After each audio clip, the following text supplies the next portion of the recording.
ನಮಸ್ತೆ.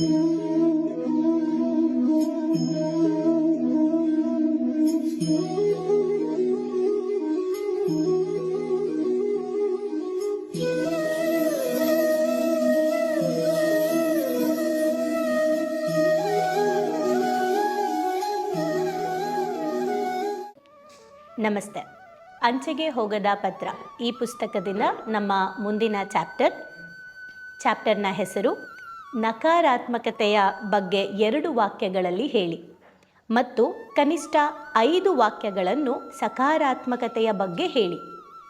Very simple, ನಮಗೆ ಅರ್ಥ ಆಯಿತು. ನಾವೇನಾದರೂ ಮಾತಾಡ್ತಾ ಇದ್ದರೆ ಅಥವಾ ಹೇಳೋದಿದ್ರೆ ನಾವು 2 ವಾಕ್ಯದಲ್ಲಿ ನೆಗೆಟಿವ್ ಬಗ್ಗೆ 2 ವಾಕ್ಯದಲ್ಲಿ ಹೇಳೋದು, ಪಾಸಿಟಿವ್ ಬಗ್ಗೆ 5 ವಾಕ್ಯಗಳಲ್ಲಿ ಹೇಳೋದು.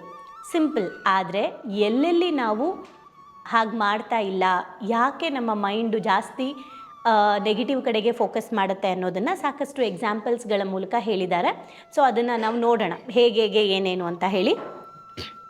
ಮೊದಲನೇದು, ಇಲ್ಲಿ ಅವ್ರು ಏನು ಹೇಳ್ತಿದ್ದಾರೆ ಅಂದರೆ, ಎಲ್ಲರಲ್ಲೂ ಕೂಡ 2 ಭಾವನೆಗಳಿದೆ. ಒಂದು ನೆಗೆಟಿವ್ ಥಿಂಕಿಂಗ್, ಇನ್ನೊಂದು positive thinking and feelings. Negative feelings ಮತ್ತು ಪಾಸಿಟಿವ್ ಫೀಲಿಂಗ್ಸು 2 ಇದೆ. ಸೊ ಇಲ್ಲೇನಂತ ಅಂದರೆ, ನಮ್ಮ ಒಂದು ಫೀಲಿಂಗ್ಸು, ಪಾಸಿಟಿವ್ ಫೀಲಿಂಗ್ಸ್ ಏನಿದೆ, ನೆಗೆಟಿವ್ ಫೀಲಿಂಗ್ಸು ನಮ್ಮ ಪಾಸಿಟಿವ್ ಫೀಲಿಂಗ್ಸ್ನ ಮುಚ್ಚಿಬಿಟ್ಟಿದೆ ಅಂತ ಹೇಳ್ತಾ ಇದ್ದಾರೆ. ಅಂದರೆ ನಮ್ಮಲ್ಲಿ ಜಾಸ್ತಿ ನಾವು ಅಟ್ರ್ಯಾಕ್ಟ್ ಆಗೋದು ನೆಗೆಟಿವ್ ಫೀಲಿಂಗ್ಸ್ಗೆ, ನೆಗೆಟಿವ್ ಭಾವನೆಗಳಿಗೆ ನಾವು ಜಾಸ್ತಿ ಅಟ್ರ್ಯಾಕ್ಟ್ ಆಗ್ತೀವಿ. ಆ್ಯಂಡ್ ಪಾಸಿಟಿವ್ನ ನೆಗೆಟಿವ್ ಮುಳುಗಿಸ್ಬಿಟ್ಟಿದೆ ಅಂತ ಹೇಳ್ತಾ ಇದ್ದಾರೆ. ಅದಕ್ಕೆ ಒಂದು ಉದಾಹರಣೆ ಕೊಟ್ಟಿದ್ದಾರೆ, ನಮ್ಮ ಲೈಫ್ನೇ ಒಂದು ಎಕ್ಸಾಂಪಲ್ ಆಗಿ ಕೊಟ್ಟಿದ್ದಾರೆ. ಅದೇನೆಂದರೆ, ನೀವೇ ಯೋಚನೆ ಮಾಡಿ, ನಿಮ್ಮ ಮನೇಲಿ ಒಂದು ಮಗು ಇರುತ್ತೆ. ಓಕೆ, ಈಗ ನಾವೆಲ್ಲರೂ ಯೋಚನೆ ಮಾಡೋಣ, ಆ್ಯಂಡ್ ಇದು ಸತ್ಯ ಕೂಡ ಹೌದು. ನಮ್ಮ ಮನೇಲಿ ಒಂದು ಮಗು ಇರುತ್ತೆ. ಮಗು ತುಂಬ ಚೆನ್ನಾಗಿ ಆಟ ಆಡ್ತಾ ಇರುತ್ತೆ. ಅದ್ರ ಪಾಡಿಗೆ ಅದು ಆಟ ಆಡ್ತಾ ಇರುತ್ತೆ, ಖುಷಿಯಾಗಿರುತ್ತೆ, ಅದು ಏನೇನೋ ಮಾತಾಡ್ಕೊಳ್ತಾ ಇರುತ್ತೆ, ಚೆನ್ನಾಗಿ ಅದ್ರ ಟೈಮ್ ಸ್ಪೆಂಡ್ ಮಾಡ್ತಾ ಇರುತ್ತೆ. ನಾವೆಲ್ಲ ಅಲ್ಲೇ ಕೂತಿರ್ತೀವಿ. ಆದರೆ ನಾವು ಟಿ ವಿ ನೋಡೋದ್ರಲ್ಲೋ, ಮೊಬೈಲ್ ನೋಡ್ಕೊಳ್ಳೋದ್ರಲ್ಲೋ ಅಥವಾ ಬೇರೆ ಬೇರೆ ಏನೋ ಗಮನದಲ್ಲಿ ನಮ್ಮ ಗಮನ ಕೊಟ್ಬಿಟ್ಟಿರ್ತೀವಿ. ಅಂದರೆ ಬೇರೆದನ್ನು ನಾವು ನೋಡ್ತಾ ಇರ್ತೀವಿ, ಮಗು ಆನಂದವಾಗಿರೋದನ್ನು ನಾವು ನೋಡ್ತಾ ಇರಲ್ಲ. ಅದೇ ಮಗು ಏನಾದರೂ ನೆಗೆಟಿವ್ ಅಂದರೆ ಅಳ್ತು ಅಂತ ಅಂದ್ಕೊಳ್ಳಿ, ಬೀಳ್ತು ಅಂತ ಅಂದ್ಕೊಳ್ಳಿ, ಏನಾಯಿತು ಅಂತ ಸಡನ್ನಾಗಿ ಬರ್ತೀವಿ. ಅಂದರೆ ನೆಗೆಟಿವ್ ನಡೆದಿದ್ದಕ್ಕೆ ನಾವೆಲ್ಲರೂ ಸ್ಪೀಡಾಗಿ ಓಡಿ ಬಂದ್ವಿ ಅಲ್ಲಿಗೆ, ಏನಾಯಿತು ಅಂತ. ಕರೆಕ್ಟ್ ಅಲ್ವಾ? ಅಷ್ಟೊತ್ತು ಪಾಸಿಟಿವ್ ನಡೀತಾ ಇತ್ತು, ಏನೇನೇನೋ ಡಿಫ್ರೆಂಟಾಗಿ ಮಗು ಆಡ್ತಾ ಇತ್ತು, ಖುಷಿಯಾಗಿತ್ತು. ಅದನ್ನು ನಾವು ನೋಡೋದಕ್ಕಿಂತ ಸಡನ್ನಾಗಿ ನಮ್ಮ ಮೈಂಡನ್ನು ಅಟ್ರ್ಯಾಕ್ಟ್ ಮಾಡಿದ್ದು, ನಮ್ಮ ಮನಸ್ಸನ್ನು ಸೆಳೆದಿದ್ದು ಆ ನೆಗೆಟಿವ್. ಅಂದರೆ ಏಟಾಯಿತು ಅನ್ನೋ ನೆಗೆಟಿವ್ ಏನಿದೆ ಅದು ನಮಗೆ ಏನಾಯಿತು ಅಂತ ಸಡನ್ನಾಗಿ ಹೋದ್ವಿ. ಸೊ ಈಗ ಆ ಮಗುವಿನ ಮನಸ್ಸಿನಲ್ಲಿ ಒಂದು ಭಾವನೆ ಬರುತ್ತಂತೆ. ಅದೇನೆಂದರೆ, ನಾನು ಇವರೆಲ್ಲರ ಅಟೆನ್ಷನ್ನ ತಗೋಬೇಕು ಅಂದರೆ, ಇವರೆಲ್ಲರೂ ನನ್ನನ್ನು ಗಮನಿಸಬೇಕು ಅಂದರೆ ನಾನು ಅಳಬೇಕು. ಅಳೋದು ಅಂದರೆ ನಾನೇನಾದರೂ ನನಗೆ ನೋವು ಮಾಡ್ಕೋಬೇಕು, ಆವಾಗ ನನ್ನನ್ನು ಇವರೆಲ್ಲರೂ ಕೂಡ ಕೇರ್ ಮಾಡ್ತಾರೆ ಅಂತ. ಇದಕ್ಕೆ ಕೆಲವು ಸಬ್ಕಾನ್ಷಿಯಸ್ಸಲ್ಲಿ ಮಕ್ಕಳ ಬಗ್ಗೆ ಮಾತಾಡ್ತಾ ಇರ್ತಾರೆ. ಈ ಜ್ವರ ಬಂದಾಗ ನಾವು ಮಕ್ಕಳನ್ನ ತುಂಬ ಚೆನ್ನಾಗಿ ನೋಡ್ಕೋತೀವಿ. ಸಾಮಾನ್ಯವಾಗಿ ನೋಡ್ಕೊಳ್ಳೋದಕ್ಕಿಂತ ಜ್ವರ ಬಂದಾಗ ನಾವು ತುಂಬ ಚೆನ್ನಾಗಿ ನೋಡ್ಕೊತೀವಿ. ಸೊ ಅದೇನಾಗ್ಬಿಡುತ್ತೆ, ನಮ್ಮನ್ನು ಪ್ಯಾಂಪರ್ ಮಾಡ್ತಾರೆ. ಜ್ವರ ಬಂದಾಗ ನನ್ನನ್ನು ತುಂಬ ಚೆನ್ನಾಗಿ ನೋಡ್ಕೊಳ್ತಿದ್ದಾರೆ ಅಂತ ಮನ್ಸಿಗೆ ಹೋಗಿ ನಂಗೆ ಮತ್ತೆ ಜ್ವರ ಬರಲಿ ಅಂತ ಮೈಂಡು ಅಟ್ರ್ಯಾಕ್ಟ್ ಮಾಡುತ್ತಂತ. ಅಂದರೆ ನಾವು ಚೆನ್ನಾಗಿದ್ದಾಗಲೇ ತುಂಬ ಚೆನ್ನಾಗಿ ನೋಡ್ಕೊಂಡ್ಬಿಟ್ರೆ ಯಾವ ಡಿಫ್ರೆನ್ಸು ಇರೋದಿಲ್ಲ. ಬಟ್ ಜ್ವರ ಬಂದಾಗ ಮಾತ್ರ ನಾವು ಓವರ್ ಕೇರ್ ಮಾಡೋದ್ರಿಂದ ಏನಾಗುತ್ತೆ, ನಮಗೆ ಜ್ವರ ಬಂದರೆ ಎಲ್ಲರೂ ನಮ್ಮನ್ನು ಕೇರ್ ಮಾಡ್ತಾರೆ, ನನಗೆ ನೋವಾದರೆ ಎಲ್ಲರೂ ನನ್ನನ್ನು ಪ್ಯಾಂಪರ್ ಮಾಡ್ತಾರೆ, ನನಗೇನಾದರೂ ಕಷ್ಟ ಬಂದರೆ ಎಲ್ಲರೂ ನಂಗೆ ಸಮಾಧಾನ ಮಾಡ್ತಾರೆ ಅಂತ ಮಗುವಿನ ಮೈಂಡಿಂದ ಡೆವಲಪ್ ಆಗಿ ಒಬ್ಬ ಮನುಷ್ಯ, ಅಂದರೆ ನಾನು, ನೀವು ಎಲ್ಲರೂ ಕೂಡ ಬೇಗ ಯಾರಾದರೂ ಅಟೆನ್ಷನ್ ಬರಬೇಕು ನಮ್ಮ ಹತ್ರ ಅಂದರೆ ನಾವು ಜಾಸ್ತಿ ಕೆಟ್ಟದ್ದನ್ನು ಹೇಳೋದ್ರ ಮೂಲಕ, ನಮ್ಮ ನೋವನ್ನು ಹಂಚ್ಕೊಳ್ಳೋದ್ರ ಮೂಲಕ, ಅಥವಾ ನನಗೇನೋ ಪೇನ್ ಆಯಿತು ಅಂತ ಹೇಳೋದ್ರ ಮೂಲಕ ಅವರ ಅಟ್ರ್ಯಾಕ್ಷನ್ನ ಎಳಿಬೇಕು ಅನ್ನೋದು ಕೂತ್ಕೊಳ್ತಾ ಬರುತ್ತೆ ಅಂತ. ಅಂದರೆ ಚಿಕ್ಕದ್ರಿಂದನೇ ನಮ್ಮ ಮನಸ್ಸು ನೆಗೆಟಿವ್ ಕಡೆಗೆ ಹೇಗೆ ಎಳೆಯುತ್ತೆ ಅನ್ನೋದನ್ನು ಉದಾಹರಣೆ ಕೊಟ್ಟಿದ್ದಾರೆ. ಅಂದರೆ ನಮಗೆ ಅರ್ಥ ಮಾಡ್ಸೋಕ್ಕೆ, ನಾವು ಹೇಗೆ ನೆಗೆಟಿವ್ ಕಡೆಗೆ ಬೇಗ ಹೋಗ್ತೀವಿ, ಇಲ್ಲಪ್ಪ ನಾನು ಪಾಸಿಟಿವ್ ಆಗಿ ಇದ್ದೀನಿ ಅಂತ ಹೇಳೋರ್ಗೂ ಕೂಡ ನೀವೇನು ಮಾಡ್ತೀರಾ ನೋಡಿ ಅಂತ. ಅದಕ್ಕೊಂದು ಎಕ್ಸಾಂಪಲ್ ಅವ್ರು ಏನು ಕೊಟ್ಟರು, ಮಗು ಆಟ ಆಡ್ಬೇಕಾದ್ರೆ ನಾವು ಗಮನಿಸಲಿಲ್ಲ, ಅದೇ ಮಗು ಬಿದ್ದಾಗ ಏನಾಯಿತು ಅಂತ ಹೋದ್ವಿ. ಆ ಪಾಸಿಟಿವ್ ಆಗಿದ್ದಾಗ ನಾವು ನೋಡಲಿಲ್ಲ, ನೆಗೆಟಿವ್ ಆದ ತಕ್ಷಣ ನಾವು ಹೋಗೋಕ್ಕೆ ಸ್ಟಾರ್ಟ್ ಮಾಡಿದ್ವಿ. ಈ ಥರದ್ದು ಅವ್ರು ಹೇಳ್ತಾರೆ. ಹಾಗೆ ಅವ್ರು ಏನು ಹೇಳ್ತಾರೆ ಅಂದರೆ, ತೀವ್ರವಾದಂತಹ ದ್ವೇಷ, ಓಕೆ, ದ್ವೇಷ ಅನ್ನೋದು ನೆಗೆಟಿವ್ ಫೀಲಿಂಗ್ಸು, ಪ್ರೀತಿ ಅನ್ನೋದು ಪಾಸಿಟಿವ್ ಫೀಲಿಂಗ್ಸು. ತೀವ್ರವಾದಂತಹ ದ್ವೇಷ ನಮ್ಮ ಪ್ರೀತಿಯನ್ನೇ ಕೂಡ ಪ್ರೀತಿನೇ ಅದು ಅಂದರೆ ಪ್ರೀತಿ ಅನ್ನೋ ಪಾಸಿಟಿವ್ನು ಕೂಡ ಹಾಳು ಮಾಡ್ಬೋದು, ಅಷ್ಟು ಶಕ್ತಿ ದ್ವೇಷಕ್ಕಿದೆಯಂತೆ. ದ್ವೇಷನ ಪ್ರೀತಿಯಿಂದ ಹೋಗಿಸ್ಬೋದು ಅನ್ನೋದಕ್ಕಿಂತ ಪ್ರೀತಿನ ದ್ವೇಷದಿಂದ ಹೋಗಿಸೋದು ಜಾಸ್ತಿ ಆಗಿದೆ ಅಲ್ವಾ. ಅಂದರೆ ದ್ವೇಷ ಅನ್ನೋದು ನಮ್ಮ ಪ್ರೀತಿನ ಕೂಡ ಹಾಳು ಮಾಡಿಬಿಡುತ್ತೆ ಅಂತ ಹೇಳ್ತಾ ಇದ್ದಾರೆ. ನಮಗೆ 2 ಆಯ್ಕೆ ಇರುತ್ತೆ, ಪ್ರೀತಿನ ದ್ವೇಷನ, ಬಟ್ ನಾವು ಜಾಸ್ತಿ ಆಯ್ಕೆ ಮಾಡ್ಕೊಳ್ಳೋದು ದ್ವೇಷನ. ಅದಕ್ಕೋಸ್ಕರನೇ ನಾವು ಪ್ರೀತಿಸಿದವ್ರನ್ನ ಕೆಲವೊಂದು ಒಳ್ಳೆಯ ಕ್ಷಣಗಳನ್ನು ಮರ್ತೋಗ್ಬಿಡ್ತೀವಿ. ಆದರೆ ನಮಗೆ ಮೋಸ ಮಾಡಿದವ್ರನ್ನ, ನಮಗೆ ದುಃಖ ಕೊಟ್ಟವ್ರನ್ನ, ನಮಗೆ ನೋವು ಕೊಟ್ಟವ್ರನ್ನ ನಾವು ಮರೆಯೋದು ಕಷ್ಟ. ಯಾಕೆ? ಪಾಸಿಟಿವ್ ಫೀಲಿಂಗ್ಸ್ನ ನಾವು ಬೇಗ ಮರ್ತೋಗ್ತೀವಿ. ನೆಗೆಟಿವ್ ಫೀಲಿಂಗ್ಸ್ನ ಮನುಷ್ಯನ ಮೈಂಡು ಜಾಸ್ತಿ ದಿನ ಕ್ಯಾರಿ ಮಾಡುತ್ತಂತೆ. ಯಾಕಂದರೆ ನಾವು ಪಾಸಿಟಿವ್ಗಿಂತ ನೆಗೆಟಿವ್ಸ್ನ ಜಾಸ್ತಿ ಮಾತಾಡ್ತೀವಿ, ಪಾಸಿಟಿವ್ಗಿಂತ ನೆಗೆಟಿವ್ಸ್ನ ಜಾಸ್ತಿ ಕೇಳಿಸ್ಕೊಳ್ತೀವಿ, ಪಾಸಿಟಿವ್ಗಿಂತ ನೆಗೆಟಿವ್ಸ್ ಬಗ್ಗೆ ಜಾಸ್ತಿ ಯೋಚನೆ ಮಾಡ್ತಿರ್ತೀವಿ. ಅದಕ್ಕೋಸ್ಕರ ನಮ್ಮ ಲೈಫಲ್ಲಿ ನೆಗೆಟಿವ್ ಏನಾದರೂ ನಡೆದ್ರೆ ಅದನ್ನು ನಾವು ಕ್ಯಾರಿ ಮಾಡ್ತೀವಿ, ಅದನ್ನು ನಮ್ಮ ತಲೆಯಲ್ಲಿ ಇಟ್ಕೊಳ್ತೀವಿ. ಆದರೆ ಪಾಸಿಟಿವ್ನ ನಾವು ಬೇಗ ಮರ್ತೋಗ್ತೀವಿ. ಒಂದು ಉದಾಹರಣೆ ಹೇಳೋದಾದರೆ, ಯಾವುದಾದ್ರೂ ಒಂದು ವ್ಯಕ್ತಿ ನಮಗೆ ಏನೇ ದ್ವೇಷ ಮಾಡಿರಲಿ, ಏನೇ ಮೋಸ ಮಾಡಿರಲಿ, ಆ ವ್ಯಕ್ತಿಯನ್ನು ದ್ವೇಷಿಸೋ ಅಂಥ ಟೈಮಲ್ಲಿ ಜಸ್ಟ್ ಒಂದೇ ಒಂದು ನಿಮಿಷ ಆ ವ್ಯಕ್ತಿಯಿಂದ ಆದಂಥ ಒಳ್ಳೆಯದನ್ನು ನಾನು ಗಮನಿಸ್ಬಿಟ್ರೆ ಮೇ ಬಿ ಆ ದ್ವೇಷದ ಪ್ರಮಾಣ ಕಡಿಮೆ ಆಗಬಹುದಲ್ವಾ. ಅವ್ರು ಏನೇ ಮಾಡಿರಲಿ, ಬಟ್ ಅವರು ನಮಗೆ ಒಳ್ಳೆಯದನ್ನು ಮಾಡಿರ್ತಾರಲ್ಲ, ಪಾಸಿಟಿವ್ ಮಾಡಿರ್ತಾರಲ್ಲ, ಅದನ್ನು ನಾವು ನೆನಪು ಮಾಡ್ಕೊಳ್ಳೋದ್ರಿಂದ ದ್ವೇಷನ ಕಡಿಮೆ ಮಾಡ್ಬೋದು. ಬಟ್ ನಮಗೆ ಅದು ನೆನಪೇ ಆಗಲ್ಲ.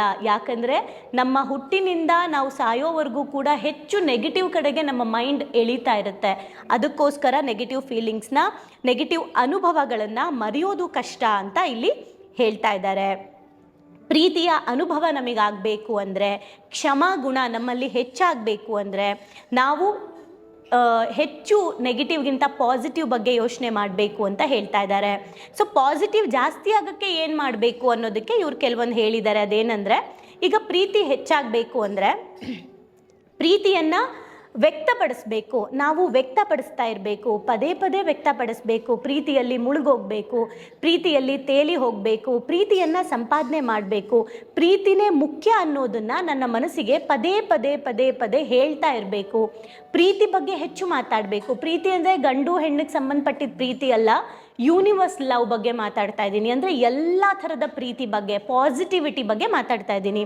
ಸೊ ಇದೇನಾಗುತ್ತೆ, ಈ ಪ್ರೀತಿ ಅನ್ನೋದು ಹೆಚ್ಚು ಮುಖ್ಯ ಆದಾಗ ದ್ವೇಷ ಅನ್ನೋದು ಕಡಿಮೆ ಆಗುತ್ತೆ, ನೋವು ಕಡಿಮೆ ಆಗುತ್ತೆ, ಕ್ಷಮಿಸೋದು ಜಾಸ್ತಿ ಆಗುತ್ತೆ.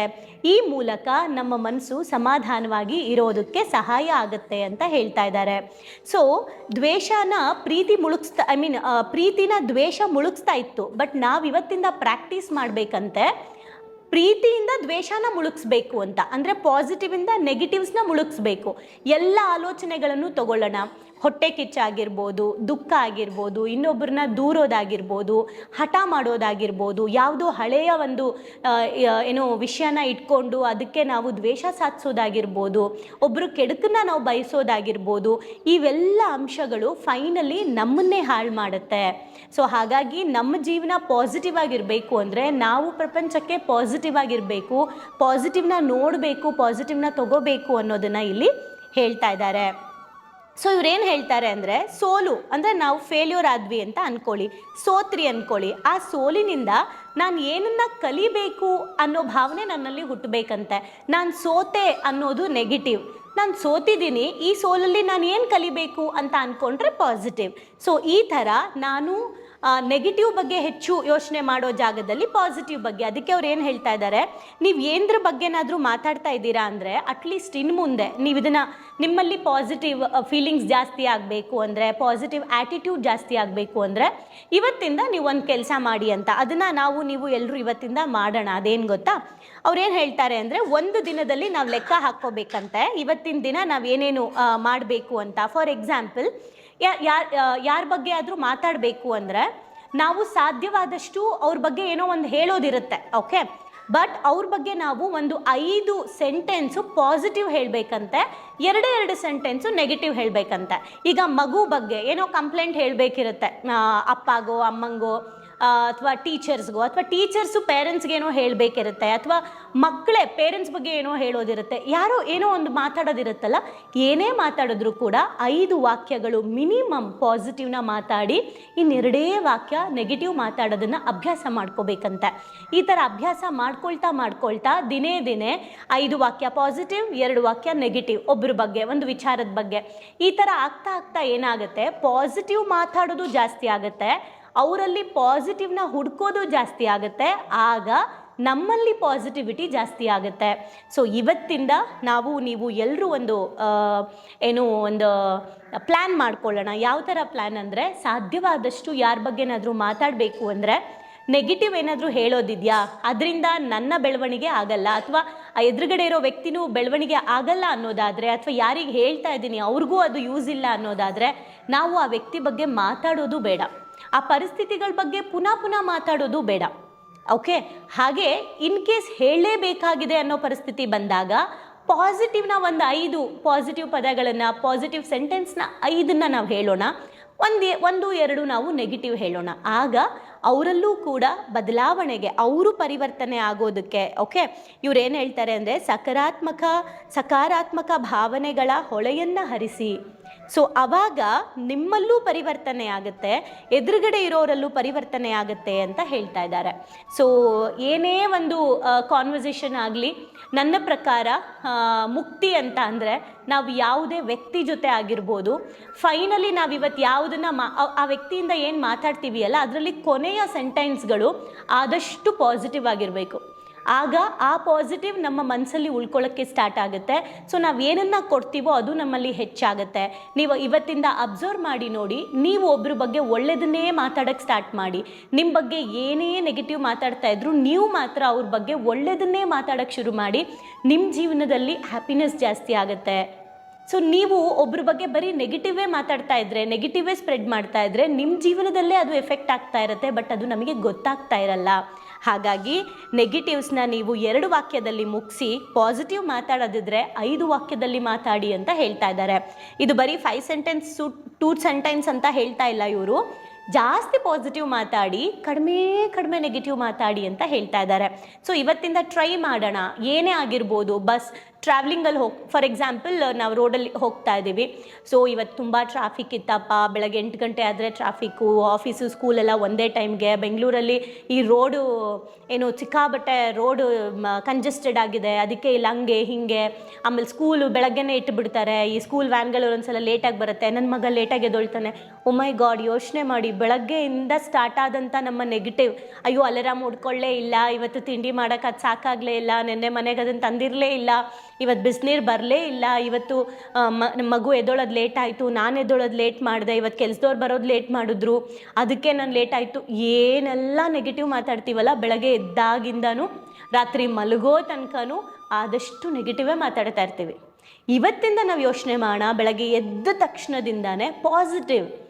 ಅಲ್ಲಿ ನಿಮಗೆ ಟ್ರಾಫಿಕ್ ಇದೆ, ಓಕೆ, ಬ್ಯಾಂಗ್ಳೂರು ಅಂದಮೇಲೆ ಇದು ಕಾಮನ್ನು.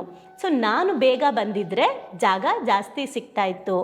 ಸ್ಕೂಲ್ ಅಂದಮೇಲೆ ಈ ಟೈಮ್ಗೆ ಎಲ್ಲರೂ ಹೋಗೋದು, ನನಗೆ ಹೇಗೆ ಆಫೀಸ್ ಇದೆಯೋ ಹಾಗೆ ಅವ್ರಿಗೂ ಆಫೀಸ್ ಇರುತ್ತೆ. ಸೊ ನಾನು ಬೇಗ ಹೋಗಬೇಕು ಅಂದರೆ ಬೇಗ ಬರಬೇಕಾಗತ್ತೆ. ಸೊ ಈ ಥರದನ್ನು ಹೇಳೋದ್ರ ಮೂಲಕ, ಅಥವಾ ಬೇರೆ ಯಾವುದಾದ್ರೂ ರೂಟ್ ಇದೆಯಾ ನೋಡೋಣ. ಸೊ ಈ ಥರ ಪಾಸಿಟಿವ್ನ ನಾವು ಹೆಚ್ಚು ಮಾತಾಡೋಕ್ಕೆ ಶುರು ಮಾಡಿದ್ರೆ ಎಷ್ಟು ಚೆನ್ನಾಗಿರುತ್ತೆ. ನಿಮ್ಮ ಹತ್ರ ಯಾರಾದರೂ ಬಂದು ವ್ಯಕ್ತಿ ಬಗ್ಗೆ, ಪರಿಸ್ಥಿತಿ ಬಗ್ಗೆ, ದೇಶದ ಬಗ್ಗೆ, ರಾಜ್ಯದ ಬಗ್ಗೆ, ಯಾವುದ್ರ ಬಗ್ಗೆನಾದರೂ ಆಗಲಿ ತುಂಬ ಪ್ರಾಬ್ಲಮ್ಸ್ ಮಾತಾಡ್ತಾನೇ ಇದ್ದಾರೆ ಅಂದ್ಕೊಳ್ಳಿ, ನೀವು ಅವ್ರಿಗೆ ಹೇಳಿಬಿಡಿ, ನಿಮ್ಮ ಲೈಫಲ್ಲಿ ಯಾವಾಗ ನೀವು ಸಮಸ್ಯೆಗಳ ಬಗ್ಗೆ ಮಾತಾಡೋದನ್ನು ನಿಲ್ಲಿಸ್ತೀರೋ ಆವಾಗಲೇ ನಿಮ್ಮ ಜೀವನದಲ್ಲಿ ಸಾಧ್ಯತೆಗಳು ಓಪನ್ ಆಗುತ್ತೆ, ಬದುಕೋಕೆ ನಿಮಗೆ ದಾರಿ ಸಿಗುತ್ತೆ ಅನ್ನೋದನ್ನು ಅರ್ಥ ಮಾಡಿಸಿ ಸಾಧ್ಯ ಆದರೆ. ಇಲ್ಲಾಂದರೆ ನೀವು ಸೈಲೆಂಟಾಗಿ ನೀವೇನು ಮಾತಾಡೋಕ್ಕೆ ಹೋಗಬೇಡಿ. Okay, thank you.